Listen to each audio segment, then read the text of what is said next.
దొంగలకే దొంగ రేవంత్ రెడ్డి దొంగ 420 హామీలు ఇవ్వలేదు ఎంతసేపు ఉన్నా ప్రజలను మభ్య పెడుతుండు జనాలు మూసపోయి ఓట్లేసిరు వచ్చేసారి కంపల్సరీ పండుగ పెట్టి తొక్కుతారు జనాలు ఇది మాత్రం 100 పక్క కేసీఆర్ ఇందిరమ్మ రాజ్యంలో దొంగల రాజ్యం అనా ఆయనే చెప్పిండు ఇందిరమ్మ రాజ్యంలో దొంగ రాజ్యం అని ఒకప్పుడు ఆయనే చెప్పిండు టీడీపీలో ఉన్నప్పుడు ఇప్పుడు అన్ని చెప్పినా మాటలు బంద్ అయినా ఎంతసేపు ఉన్నా మంత్రులకేమో కమిషన్ అప్ప చెప్పిండు నాకు కావాలి సీఎం సీటు 5 ఏళ్ళు నేను సీఎంలో కూర్చోవాలి గదొక్కటే డిసైడ్ మంత్రులేమో కమిషన్ దోసుకుంటారు ఆయన మాత్రం సీఎం సీటు ఢిల్లీ చుట్టుముట్టు తిరుగుతున్నాడు ఇంతకుముందు కేసీఆర్ పోయినప్పుడు ఎవరన్నా సొమ్ము అన్నాడు మరి ఇప్పుడు ఆయన 32 సార్లు ఇప్పటికి ఎవరన్నా సొమ్ము పోతున్నాడు పెట్రోల్ రేట్ ఎందుకు తగ్గలేదు చెప్పాలి ఆయన కూడా ఇదే సీతక్క ఇదే తిన్మార్ మళ్ళీ అందరూ అన్నారు కేసీఆర్ ఇంట్లోకి పోతున్నాయి అన్నాడు ఇప్పుడు రేవంత్ రెడ్డి ఇంట్లోకి పోతున్నాయా లేకపోతే వాళ్ళు అత్తారింట్లోకి పోతున్నాయా చెప్పాలి కదా దానికి సమాధానం జనాలు ఖచ్చితంగా వచ్చే లోకల్ బాడీ ఎలక్షన్లా ఏదైతే కాంగ్రెస్ పార్టీ అభ్యర్థులు రేపు గ్రామంలో తిరగబాడి కొట్టడానికి రెడీగా ఉన్నారు కాకపోతే మన కార్యకర్తలు కొంచెం ఓపికతో ఎవరు అంటే కేసీఆర్ చెప్పిండు ఇప్పుడు కూడా ఆయన భయపడుతుండు ఎలక్షన్ పెట్టడానికి భయపడుతుండు ఖచ్చితంగా చెప్తున్నా అన్న దగాకోరు సీట్ ఎక్కిండు వాడు చెప్పేటువంటి దగాకోరు మాటలు నిజాయితీ మాటలు ఒక్కటి లేవు అన్ని దగాకోరు మాటలు తప్ప వేరే ఏం లేదు ప్రజాపాలన అన్నారు ప్రజలకు పాలన చేయాలి నువ్వు నోటిఫికేషన్ ఇస్తాను ఏది ఇవ్వలేదు మా కేసీఆర్ ఇచ్చిన నోటిఫికేషన్ వచ్చి నువ్వు బీఫామ్ వాళ్ళ చేతికి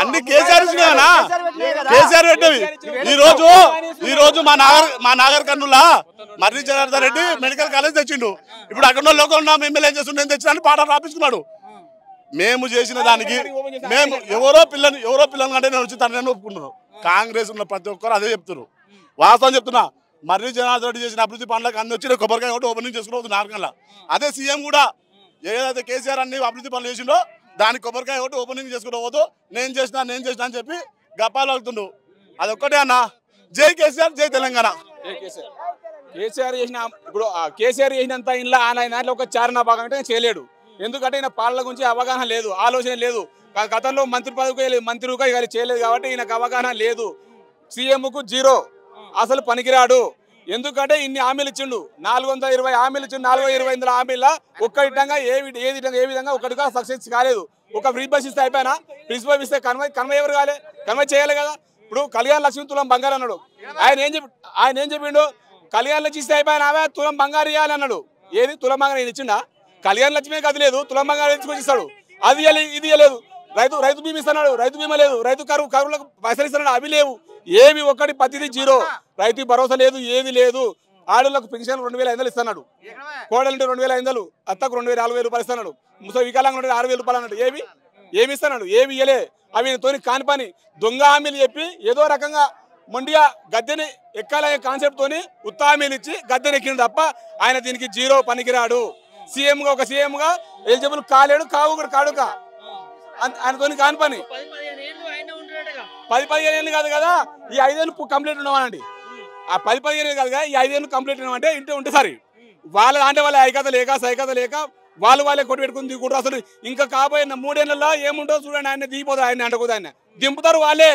ఎవరు కాదు వాళ్ళే దింపేస్తారు వాళ్ళే దింపేస్తారు వాళ్ళ పార్టీలు వాళ్ళే దింపేస్తారు ఎవరు వీళ్ళని కాదు వాళ్ళ పార్టీలు వాళ్ళే దింపేస్తారు ఎందుకంటే ఆయన పరిపాలన అట్టుంది ఆ విధంగా ఉంది పరిపాలన లోకం ఉంది లోపం ప్రజా పరిపాలన అన్నాడు ప్రజావతకే పాలన అన్నాడు ఏది ప్రజాపాలన ఇదేనా ప్రజాపాలన దొంగగా గ్రామ పంచాయతీ మీటింగ్లు పెడుతూ ఉత్తవేనా అవి అని ఆయన ఏం చెప్తున్నా మనకి ఇల్లు వస్తాయి మళ్ళీ వేయినది ఇది ఆ పాలన అందరు కలుపుకొని పోవాలి ఇదేనా పాలన అనేది ఈయనకు పాలనకు పనికిరాడు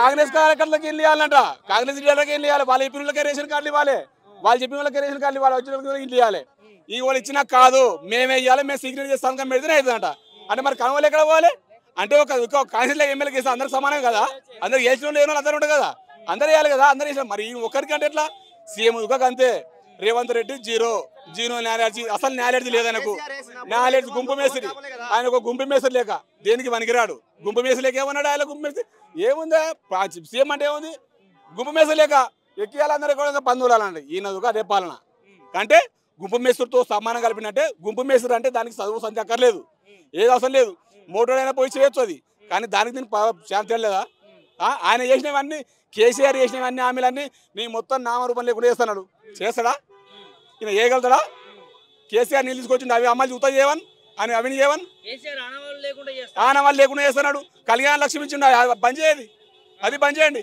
కేసీఆర్ ఇప్పుడు కొత్తగా మన కొన్ని జిల్లాలు ఏర్పాటు చేసిన జిల్లాలు బంద్ చేయండి. కొన్ని ఆఫీసులు కలెక్టర్ ఆఫీసులు చేసిన అవి బంద్ చేయండి.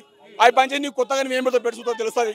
అప్పుడు తెలుస్తా కానీ నువ్వేం అమలు చేస్తావు, అప్పుడు అమలు చేస్తావు, అప్పుడు నువ్వేం తెలుస్తావు. నువ్వు అవి అన్ని జీరో చేసిన తర్వాత నువ్వు ఆయన నామాలు లేకుండా అయితే నువ్వు వేయి, అప్పుడు తెలుస్తుంది నీకు. కానీ మా కల్లిపొల్లి మాటలు చెప్పి కబుర్లు చెప్పి గద్దెనెక్కినంతనే మనగంతనం కాదు ఇది.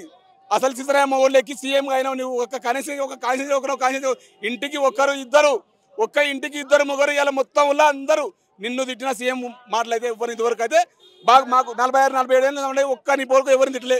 ఈ పోరు అంతగా తిట్టిరు. ఇంటికి ఒకరు ప్రతి విలేజ్లా ఏడుకన్నా పోతే ఇప్పుడు సర్పంచ్లు కానీ ఎంపీటీసీలు కానీ జెడ్పీసీలు కానీ అయిపోయినా అని జీరో. వీళ్ళకి ఏమి రావు, టికెట్లు రావు, సీట్లు అది రావు. ఎందుకంటే వీళ్ళ పాలన అట్లుంది, ఆ విధంగా ఉంది. ప్రతి ఒక్కరు తిట్టుకవే ఉంది. రైతులను మొత్తం కోసపుచ్చుకుంటున్నారు. రైతులను వాళ్ళకు బోనస్ 500 ఇస్తున్నా అవి లేవు, రైతు బంధు ఇస్తున్నా అవి లేవు. ఇన్నేళ్ళ నుంచి వేస్తా పోయి రేపు రేపుకో ఇన్న వేస్తావు రేపు రేపే ఓశ్రీ రేపు అంటే రోజు రేపే ఉంది. 3 ఎకరాలు 2 ఎకరాలు వేసి నేను 5 ఎకరాలకు 4 ఎకరాలకు వేసిన అంటే వేసి ఎవరికి వేసిండు, ఎవరికి వేయలేదు. మాకు అందరికి భూములు ఉన్నాయి కానీ ఎవరికి పడలేదు. ఎకరం పడితే పడేటనా 10 గుంటలు పడితే పడ్డాటనా ఎవరికి పడ్డాయి. 2 లక్షల రుణమాఫీ వేస్తున్నావు, 2 లక్షల రుణమాఫీ అన్నావు, ఏమి వేయలేదు. రుణమాఫీ లేదు, 2 లక్షల రూపాయలు రుణమాఫీగా లేదు. ఎవరు చేయలేదు, కానేలేదు. 1 లక్ష రూపాయల వరకే అయింది, 2 లక్షల రూపాయలు కానేలేదు. ఇవాళ కోరి నిన్ను తెచ్చుకోరు కాంగ్రెస్ అని. వీళ్ళకి అందరికీ బుద్ధి చెప్పినట్టు జనాలకి ఇటంగా తెలుసుకొచ్చింది. మీ కార్యకర్త మీ లీడర్ అందరి ఇటంగా చాలా మందికి విసుకొచ్చింది, తెలిసింది. ఎందుకంటే అంటే నాకు అరే కాంగ్రెస్ వస్తే ఏదో చేస్తాను అనుకున్నాను కానీ చేదురు అయిపోయింది. మళ్ళీ కేసీఆర్ రావాలి, సీఎం కావాలి, మళ్ళీ మన బతుకులు మారాలి. చదువుకున్న పిల్లలకు నౌకలు రావాలంటే మళ్ళీ ఆయనే రావాలి. ఇవాళ కేసీఆర్ వేసిన నౌకలు తీసుకొచ్చి ఈయన వేసుకొని నేను వేసిన మీద కాదు, తప్పు అది. ఈయన ఒక్కడు గెలిచి 14 ఏళ్ళకి వస్తే ఒక్కడిగా కాలేదు, వర్క్ చేయలేదు, ఒక నౌకటంగా లేదు. ఆయన వేసినాయి, ఆయన దాంట్లో ఎగ్జామ్ రాసినాయి, పిల్లలు నౌకలు వచ్చినాయి, కానీ మేము ఇచ్చినాం అంటున్నది తప్పు. ఈయన పరిపాలనకు పనికిరాడు. ఆయన వేసిన ఈయన వేసుకునేది కాదు, ఈయన అకౌంట్ వేసుకునేది కాదు. స్వతహాగా ఈయన వేసినాక ఏం వేసిండు చెప్పండి ఫస్ట్. ఈయన వచ్చినాక ఏం వేసిండో ఒక్కటి కాకుండా ఒక్కటి ఏ ఒక్కటి చేయలేదు. చిన్న రోడ్లు ఇట్లా ఏ విధంగా చేయలేదు వరకు.